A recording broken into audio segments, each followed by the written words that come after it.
किसान एक बार फिर अपनी लंबित मांगों को लेकर पंजाब से दिल्ली कूच है वो कर रहा है। 13 तारीख को किसान दिल्ली कूच का आह्वान है वो कर चुके थे, लेकिन सरकार के साथ 4 दौर की वार्तालाप है वो किसानों की हुई और एक बार फिर किसान कल 11 बजे दिल्ली कूच का आह्वान है वो कर रहे हैं, जिसके चलते नेशनल हाईवे 44 की जो रफ्तार है वो धीमी पड़ी है। इस वक्त हम सोनीपत से गुजरने वाले नेशनल हाईवे 44 पर मौजूद हैं। मैं आपको तस्वीरें वो दिखा दूं।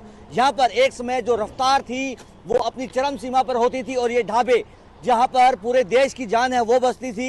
यहाँ के जो प्रांते हैं जिनका सवा चक्कर जो उत्तर भारत के जो लोग हैं वो चंडीगढ़, पंजाब, हिमाचल, जम्मू कश्मीर है वो जाते थे, या फिर उन राज्यों के जो लोग हैं वो दिल्ली है वो जाते थे, जिसके चलते दिल्ली पुलिस ने किसान आंदोलन के चलते दिल्ली पुलिस ने दिल्ली की सीमाओं को सील है वो कर दिया है, जिसके चलते यहाँ के ढाबों पर क्या असर पड़ा है। ज़्यादा जानकारी के लिए हमारे साथ जो ढाबा मालिक हैं वो मौजूद हैं। सर, कितना असर है वो पड़ा है, क्या ग्राहक है वो कम हुआ है, कितना असर पड़ा है दिल्ली पुलिस ने जब से सीमाएं सील की हैं?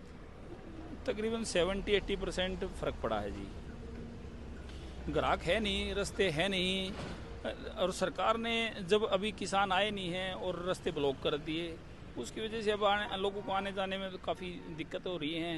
उधर ना पंजाब की साइड से आ पा रहे लोग बाग और ना दिल्ली की साइड से। सर, कितना आमदनी में कितना असर पड़ा है? खर्चे क्या कम हुए हैं? क्या जो कामगार आपके पास काम कर रहे हैं उनकी जीवन यापन में कितना फ़र्क है वो दिखाई दे रहा है? आमदनी तो है ही नहीं और खर्चे एज इट इज़ हैं, और लेबर तो रहेगी, लेबर तो उसी के अकॉर्डिंग है, जब काम के अकॉर्डिंग। अब काम नहीं है तो लेबर खाली है। सर, जो कामगार हैं, जो वेटर हैं, उनके जीवन यापन है उस पर कितना असर पड़ा है? ये सुनने में आ रहा है कि जो वेटर हैं उनको ढाबों से वो निकाला जा रहा है, जिसके चलते वो वापस दिल्ली कूच है वो कर रहे हैं, पलायन है वो कर रहे हैं। देखो, खैर निकाल तो नहीं रहे ढाबे माले के, पर लेकिन अगर कोई अपने आप छोड़ के जाना चाहे तो उसे रोक तो सकते नहीं। लेकिन लोग बहुत डर जाते हैं कि कहीं रास्ते बंद हो जाएं या फिर काम बंद हो जाएं, तो डर तो रहता है। अच्छा, अभी आपकी सरकार से क्या मांग है? क्या रास्ते है वो खोलने चाहिए या फिर किसानों से को समझाना चाहिए?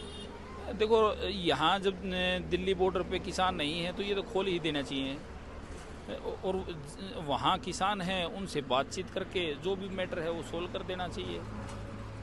देखिए, किसान आंदोलन के चलते भारी परेशानी का सामना है वो आम आदमी को है वो करना पड़ रहा है, खासकर उन ढाबा मालिकों को करना पड़ रहा है मुरथल के, जिनकी जो जीवन यापन है वो नेशनल हाईवे 44 से ही है वो चलता है, क्योंकि यहाँ से लाखों की संख्या में जो वाहन चालक है वो प्रतिदिन पंजाब, हिमाचल, जम्मू कश्मीर, चंडीगढ़ या फिर जो उत्तर भारत के जितने भी राज्य हैं वहाँ हैं वो जाते थे, लेकिन उनके यहाँ पर दिल्ली नेशनल हाईवे 44 पर जैसे ही कुंडली बॉर्डर को सील किया गया तो कनेक्टिविटी है वो इस हाईवे की है वो टूटती हुई नजर आ रही है।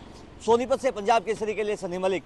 हमसे जुड़े रहने के लिए हमारे YouTube चैनल को सब्सक्राइब करें और नई वीडियो की नोटिफिकेशन के लिए बेल आइकॉन को दबाएं। अगर आप ये वीडियो Facebook पर देख रहे हैं तो लाइक जरूर करें और ज्यादा से ज्यादा शेयर करें। धन्यवाद।